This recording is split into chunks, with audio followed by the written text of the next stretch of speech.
नहीं ज्यादा कैडी पड़ रही सरकार, अपना डंडा लेकर आना, झंडा लगेगा उसमें। बगैर डंडे का झंडा मुझे बता दो भाई कैसे लगता है। प्रधानमंत्री ने कहा कि अपनी फसल को कहीं पे भी बेच लो। हम नमस्कार, आप देख रहे हैं SKL न्यूज और मैं हूं आपके साथ महिमा जय। राकेश टिकैत ये नाम आज किसी परिचय का मोहताज नहीं है।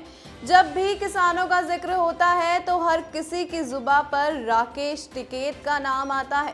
जी हां, किसान नेता के रूप में अपने पिता की तरह परचम लहराने वाले राकेश टिकैत आज भारतीय किसानों की आवाज बनकर दिल्ली में अपनी आवाज का डंका बजा रहे हैं। टिकैत का जन्म 4 जून 1969 को उत्तर प्रदेश के मुजफ्फरनगर के सिसोली कस्बे में महेंद्र सिंह टिकैत के घर हुआ।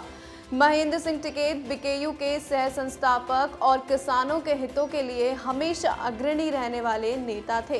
राकेश टिकैत ने भी अपने पिता के संघर्षमयी जीवन से प्रेरणा लेकर उन्हीं के नक्श कदम पर चलने का बीड़ा उठाया। खुद किसान होने के नाते राकेश टिकैत किसानों के मन में उठने वाले दर्द को, सरकार की ओर से मिलने वाली पीड़ा को बड़े अच्छे से समझते हैं, इसलिए अपना संपूर्ण जीवन किसानों के लिए खपा रहे हैं। अपना सर्वोच्च संघर्ष किसानों के हितों के लिए इस तरह कर रहे हैं और इसके लिए आगे भी जी जान से कोशिश करने में पीछे नहीं हटेंगे। जी हां, देखिए SKL न्यूज की खास रिपोर्ट। टिकैत ने मेरठ विश्वविद्यालय से MA की डिग्री हासिल की और उसके बाद LLB किया। वह 1992 में दिल्ली पुलिस में सब इंस्पेक्टर के रूप में शामिल हुए। तब उनके पिता महेंद्र सिंह टिकैत के नेतृत्व में किसान आंदोलन जोरों शोरों से चलाया जा रहा था। इस दौरान सरकार द्वारा राकेश टिकैत पर दबाव बनाया गया कि वह अपने पिता को समझाए मनाए कि किसान आंदोलन को वापस ले लिया जाए, लेकिन राकेश टिकैत इससे असहमत हुए क्योंकि कहीं ना कहीं वो ये मानते थे कि किसान अपने हक की लड़ाई लड़ रहे हैं और वो सही है। बस फिर क्या था, पिता को समझाने और किसान आंदोलन को खत्म करने के सरकारी दबाव के चलते पुलिस की नौकरी का राकेश टिकैत ने त्याग करना ज़्यादा उचित समझा और अपने पिता की तरह किसानों की लड़ाई में जुट गए। उसके बाद वो वक्त आता है जब पिता महेंद्र सिंह टिकैत की मृत्यु हो जाती है। तब राकेश के बड़े भाई नरेश टिकैत को भारतीय किसान यूनियन का अध्यक्ष बना दिया जाता है, क्योंकि उनका परिवार बालियान खाप से संबंध रखता है, जिनकी रीत होती है कि पिता की मृत्यु के बाद बड़ा बेटा ही परिवार का मुखिया बनेगा। हालांकि टिकैत यूनियन के अध्यक्ष नहीं बनते हैं, पर फिर भी किसानों में पेट राकेश टिकैत की ज़्यादा है। पिता की मृत्यु से पहले टिकैत बीकेयू में बतौर सदस्य शामिल होते हैं, लेकिन पिता को खोने के बाद टिकैत आधिकारिक तौर पर बीकेयू में नियुक्त हो जाते हैं और बाद में बीकेयू के प्रवक्ता के तौर पर अपनी जिम्मेदारी निभाते हैं। किसानों के लगातार सरकार से चल रहे संघर्ष को देखते हुए राकेश टिकैत ने किसानों के हित के लिए पूरी तरह से लड़ने का फैसला किया और फिर विधिवत रूप से राजनीति में टिकैत सक्रिय भूमिका निभाने लगे। 2007 के यूपी विधानसभा चुनाव में राकेश टिकैत खतौली सीट से बहुजन किसान दल BKD पार्टी, जो कांग्रेस के समर्थन के साथ चुनाव लड़ती है, उसके उम्मीदवार के रूप में चुनाव लड़ते हैं। 2014 के भारतीय आम चुनाव में भी उन्होंने अमरोहा लोकसभा क्षेत्र से राष्ट्रीय लोकदल के टिकट पर चुनाव लड़ा। 2018 में टिकैत हरिद्वार उत्तराखंड से दिल्ली तक आने वाली किसान क्रांति यात्रा के नेता के रूप में कमान संभाली थी। इसके साथ साथ राकेश टिकैत ने और उनके संघ ने 2019 में हुए महागठबंधन का समर्थन भी किया। काफी समय से राकेश टिकैत सक्रिय रूप से किसान आंदोलन से जुड़कर किसानों के हित के लिए संघर्ष कर रहे हैं, पर 2020 में कृषि कानून के विरोध में गाजीपुर बॉर्डर पर धरना प्रदर्शन के दौरान राकेश टिकैत काफी चर्चा में रहे। 26 जनवरी के दिन लाल किले में हुई घटना के बाद देर रात को जब पुलिस वालों ने राकेश टिकैत को समझाने की कोशिश की तो वो नहीं माने। इसी के बाद मीडिया से बात करते हुए राकेश टिकैत भावुक हो गए और रो पड़े और कहा कि किसानों के साथ धोखा किया जा रहा है। 125 फीट की पगड़ी राजस्थान की वीर तरह से आई है और हम यहाँ से आह्वान करना चाहते हैं कि टिकैत साहब, आप अकेले नहीं हो, पूरा हिंदुस्तान का किसान आपके नेतृत्व में उमड़ चुका है और आज राजस्थान की तरफ से ये 125 फीट की पगड़ी और हमारा जो सम्मान के रूप में जो किसान का प्रतीक होता है हल, वो भी हम भेंट करेंगे। राकेश टिकैत ने धमकी भी दी कि अगर 3 कानून वापस नहीं हुए तो वो आत्महत्या कर लेंगे। ये मारने की साजिश चली जा रही, मतलब बीजेपी के विधायक यहाँ पर आ गए, लोगों को मारेंगे, ये प्रशासन की अब क्या अभी जारी रहेंगे, गोली के सामने भी जाएंगे। आंदोलन को खत्म करने की साजिश बीजेपी की, आंदोलन खत्म नहीं होगा। आप रो क्यों रहे हैं? आंदोलन खत्म नहीं होगा। पूरे देश के किसान, पूरे देश के किसानों को बर्बाद करना, क्या बात देश के किसानों को बर्बाद करना चाहते हैं, नहीं होगा। ये देश का किसान, ये 5 लाख ट्रैक्टर मेरे है, मेरी जिम्मेदारी है, इस किसान की मेरी जिम्मेदारी है, इस किसान को बर्बाद नहीं होने दूंगा देश के। आज अचानक क्या हुआ?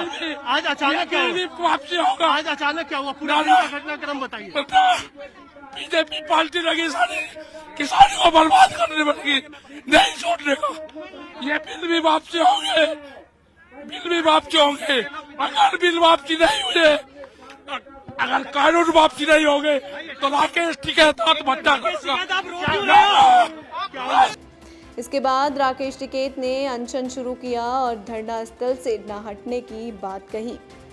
देखते ही देखते प्रदर्शनकारियों में फिर जोश आ गया। मुजफ्फरनगर में भी नरेश टिकैत ने हजारों समर्थकों को संबोधित किया और महापंचायत का ऐलान कर दिया।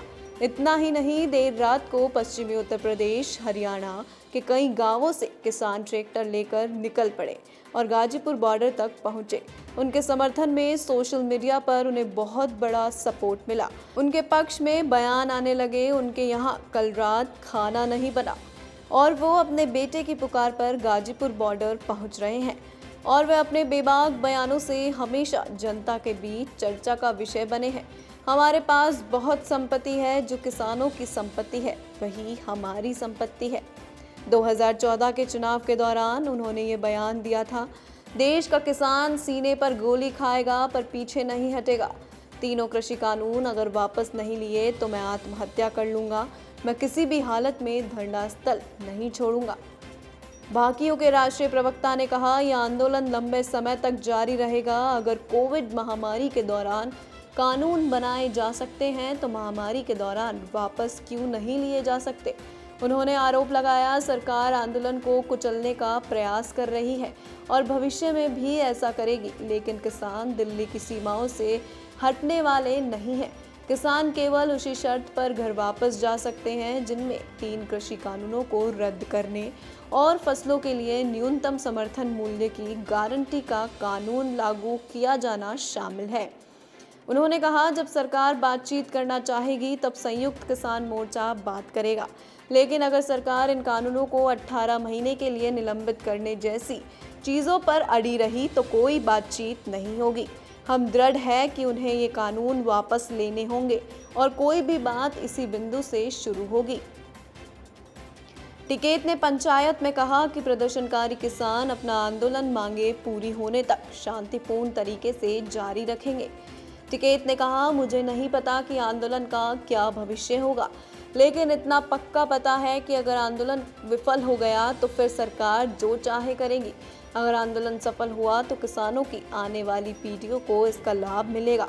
समर्थकों को संबोधित करने के दौरान काली पगड़ी पहने टिकैत ने महामारी से निपटने के तौर तरीके को लेकर भी सरकार पर निशाना साधा है और स्वास्थ्य सुविधाओं की किल्लत और दवाओं की कालाबाजारी रोकने में नाकाम रहने का आरोप लगाया और साथ ही 60 किसान आंदोलन में शहीद भी हुए हैं। और बुधवार को हुए घटनाक्रम के बाद दिल्ली को गाजियाबाद से जोड़ने वाले NH 24 पर प्रदर्शनकारी किसानों और भाजपा कार्यकर्ताओं में झड़प हो गई। घटना के बाद मामले पर किसान नेता राकेश टिकैत का बयान भी सामने आया है। टिकैत ने घटना के लिए सीधे तौर पर भाजपा को जिम्मेदार ठहराया है।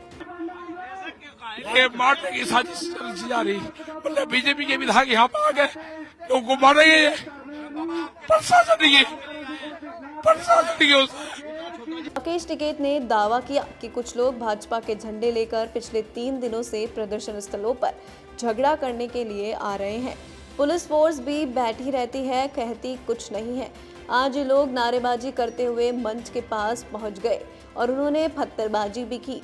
राकेश टिकैत का कहना है कि किसानों की तरफ से कोई शीशे नहीं तोड़े गए हैं, तलवारें भी भाजपा के नेता ही लेकर आए हैं। अब इन सब के बाद किसान और भी गुस्से में दिखाई दे रहा है और कहना है कि अगर हमसे बदतमीजी की तो हम बक्कल उधेड़ देंगे।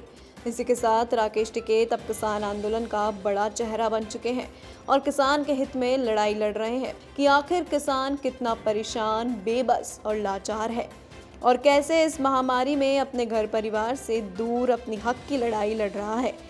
दूसरी तरफ सरकार है जो सुनने का नाम नहीं ले रही है, सिर्फ चुनाव जीतने के प्रयासों में लगी है। फिलहाल के लिए इतना ही। आप देखते रहिए SKL न्यूज़। नमस्कार।